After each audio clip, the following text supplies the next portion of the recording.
Bonjour à tous, aujourd'hui on essaye la version 2023 d'un des pionniers du marché des SUV. À l'époque on appelait ça les véhicules de loisirs, le Nissan X-Trail. Plus grand chose à voir avec la version de base qui était sortie en 2000. Il est sans doute un peu moins baroudeur qu'autrefois, mais il est plus écologique. Tout a changé, l'esthétique, la mécanique, surtout il abandonne définitivement les moteurs essence et diesel au profit de ce que Nissan appelle la technologie e-Power, c'est de l'hybride série. Je vous explique dans quelques instants comment ça marche.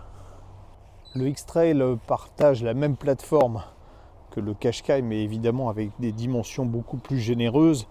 4,68 m de long, c'est un beau bébé. On verra qu'il est particulièrement logeable. 1,72 m de haut, donc c'est une voiture plutôt imposante dans sa catégorie, mais que je trouve personnellement plutôt élégante.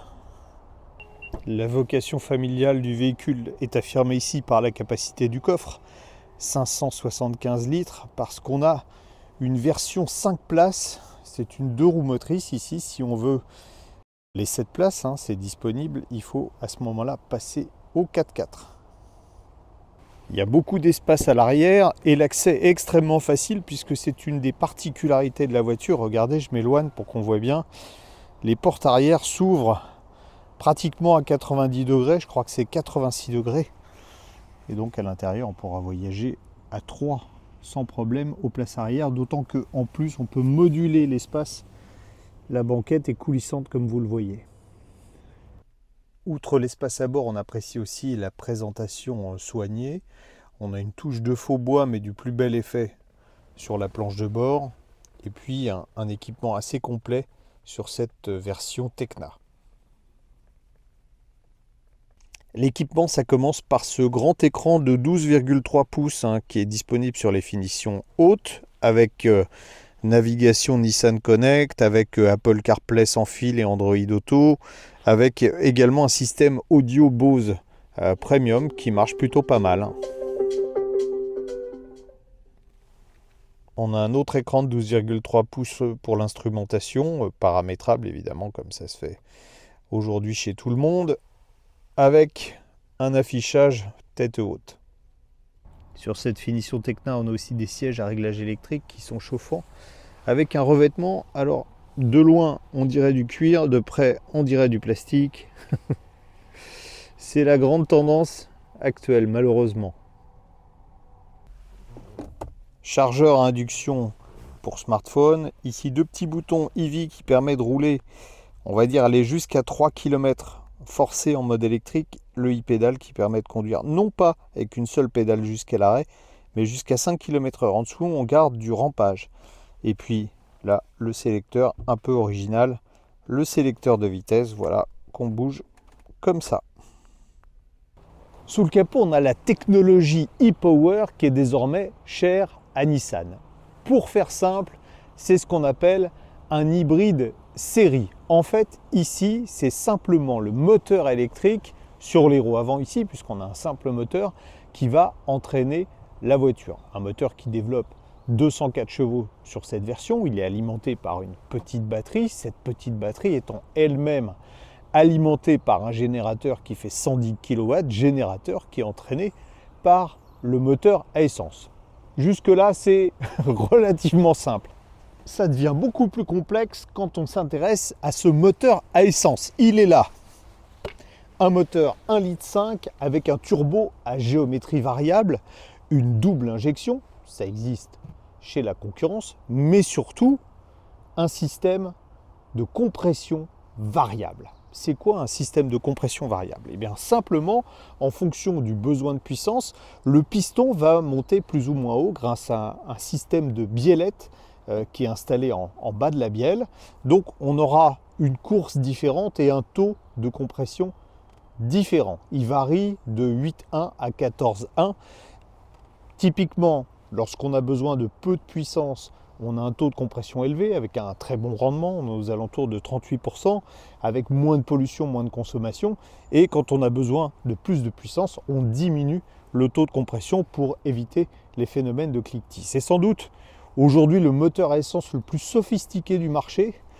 Moi, je me pose une question, pourquoi est-ce que Nissan n'a pas bêtement monté ce moteur à essence dans une voiture classique? Je pense qu'on n'aurait pas eu besoin de toute cette chaîne cinématique qui, vous allez le voir, n'est pas si efficace que ça en termes de consommation. Si la lecture de la fiche technique peut donner mal à la tête, c'est tout le contraire lorsqu'on conduit le véhicule, parce que on ne mesure pas la complexité du système de propulsion quand on est au volant. En fait, on a le sentiment pratiquement de conduire un véhicule électrique à batterie. C'est silencieux, c'est doux, il y a beaucoup de réactivité instantanée, forcément. Il n'y a que le moteur électrique qui entraîne les roues. Et quand le moteur thermique se met en route, là c'est le cas, il est en route, tant qu'on est à allure raisonnable, le niveau sonore est vraiment très acceptable. Donc c'est très agréable à rythme, en tout cas, on va dire raisonnable. En termes de confort, sur cette version, on a des roues de 18 pouces. Ça reste relativement souple quand même en matière de suspension, mais quand on arrive sur des aspérités de la chaussée, ou comme ici, un ralentisseur, vous allez voir, voilà, c'est un peu plus raide. Une version avec des roues, avec des flancs de pneus un peu plus haut, offrira un surcroît de confort, mais là c'est déjà pas mal quand même. La batterie est d'une capacité réduite, 1,73 kWh, mais elle ne peut pas également délivrer beaucoup de puissance, ce qui fait que quand on va accélérer fort, on va être obligé d'avoir recours au moteur thermique qui va se mettre en route. Regardez, si j'accélère, on l'entend tout de suite. Bon. L'avantage, c'est que c'est le moteur électrique qui entraîne les roues, donc l'accélération, elle est instantanée, comme avec un véhicule électrique. On a 330 Nm de couple qui sont disponibles instantanément. Il n'y a pas grand monde sur cette petite route, donc je vais m'arrêter pour vous démontrer que quand on accélère de 0 à 100, et bien malgré le gabarit et le poids de la voiture, ça marche pas mal, comme avec une voiture électrique. Voilà. Là, vous avez entendu, le moteur thermique s'est tout de suite mis en route pour évidemment entraîner le générateur et fournir le surcroît de puissance nécessaire. Mais on va dire que c'est un véhicule qui est aussi agréable à conduire en termes d'accélération qu'un véhicule électrique à batterie. On a cette réactivité qui est très agréable mécaniquement, et puis un châssis quand même. Alors je n'irai pas jusqu'à dire qu'il est affûté, même si j'aime bien ce mot-là, mais la voiture prend pas beaucoup de roulis dans les virages malgré un poids conséquent. On est pas loin de 1800 kg. Il faut dire que vous avez vu tout ce qu'on embarque côté mécanique, mais regardez, vous voyez, ça se comporte plutôt bien. On entend dans les accélérations un peu plus fortes plus le moteur thermique, mais c'est pas très grave parce que en fait, à part pour un dépassement, personne ne roulera comme ça, et finalement c'est moins désagréable que le fameux effet mobilette qu'on a sur certains types d'hybrides, les Toyota pour ne pas les citer. Plusieurs modes de conduite sont disponibles. On a plusieurs modes de conduite sont disponibles. On a une position éco, position standard, position sport. En position sport, le moteur thermique va démarrer pratiquement instantanément, vous l'entendez.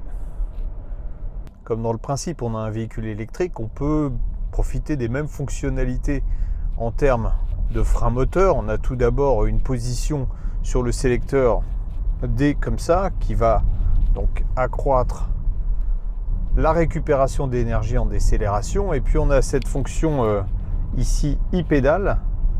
Donc dès que je vais relâcher l'accélérateur, vous voyez, on a un frein moteur qui est assez puissant, mais on n'ira pas jusqu'à l'arrêt complet parce que les possesseurs de Leaf se sont plaints que une voiture qui freinait jusqu'à l'arrêt complet, c'était pas très pratique pour les manœuvres de parking.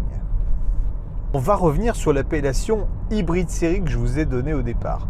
Aujourd'hui, la majorité des systèmes hybrides qu'on connaît, c'est ce qu'on appelle de l'hybride parallèle. Vous avez un moteur thermique qui va entraîner les roues de la voiture et qui travaille en parallèle avec un moteur électrique, donc qui l'aide dans les phases d'accélération, les phases de démarrage. Donc on comprend bien. L'hybride série, c'est complètement différent. Là, vous avez simplement, comme je vous l'ai dit tout à l'heure, le moteur électrique qui entraîne les roues et vous avez un générateur. En fait, c'est comme un groupe électrogène qui est embarqué dans la voiture. Donc le générateur, ici, c'est un moteur essence et une génératrice qui fournissent de l'énergie au moteur électrique, bon, via la batterie qui sert de tampon. Le problème de l'hybride série, c'est pour ça qu'il y a très peu de modèles sur le marché qui sont des vrais hybrides série, c'est que à chaque étape, on comprend bien qu'on va avoir une perte. Et donc on cumule les pertes petit à petit, ce qui a obligé d'ailleurs Nissan à créer un moteur thermique qui est sans doute un des champions du rendement actuel.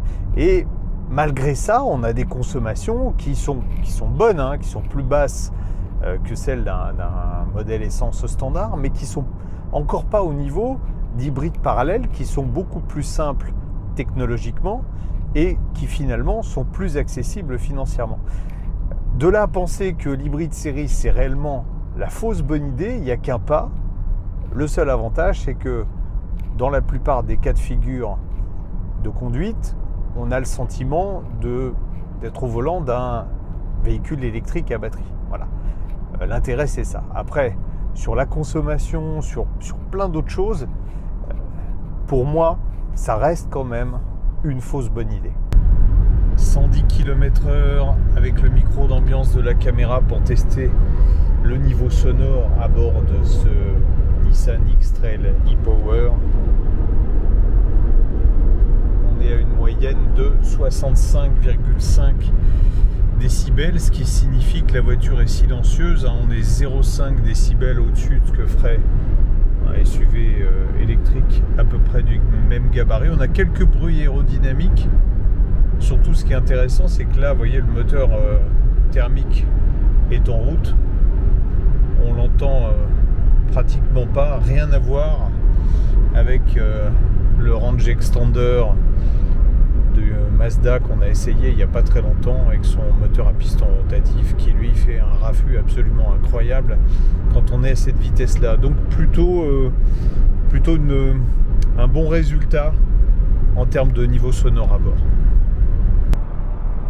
Voilà typiquement le genre d'exercice que l'hybride série n'aime pas vraiment. On est sur l'autoroute à 130 km/h. C'est pas que la voiture est bruyante, hein.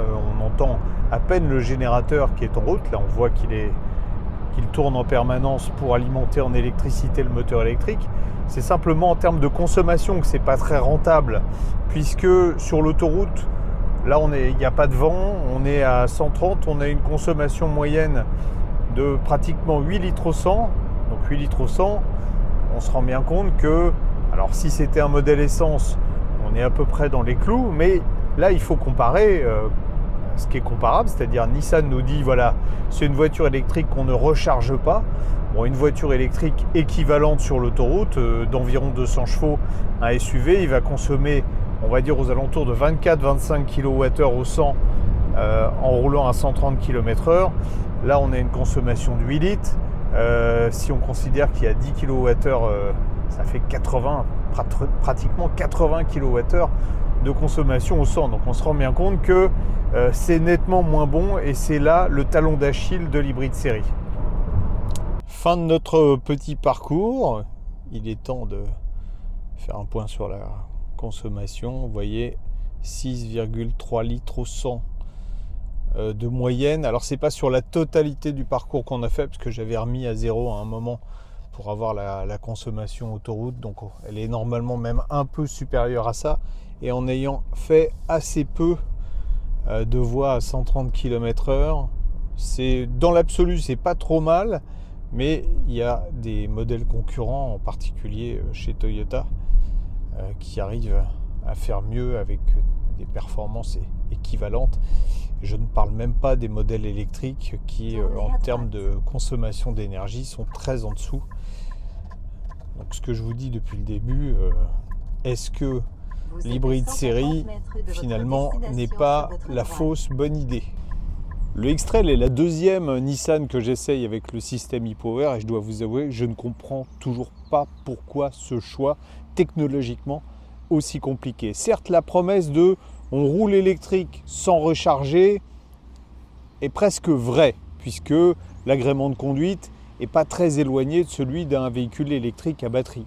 Mais au-delà de ça, lorsqu'on fait par exemple de la voie rapide ou de l'autoroute, on a des consommations qui vont être extrêmement proches de celles d'un véhicule à essence classique. En ville, on va avoir des consommations, malgré le rendement excellent du moteur thermique hyper sophistiqué, on va avoir des consommations qui vont être plus élevées qu'avec certains hybrides traditionnels simples. Enfin, dernier point, on pourrait imaginer que cette technologie permette de ramener le prix à un niveau bien inférieur à celui d'un SUV à batterie. Or là, on est à 50 800 € sur cette finition. On peut trouver malheureusement chez les Chinois des SUV équivalents à batterie à des tarifs similaires.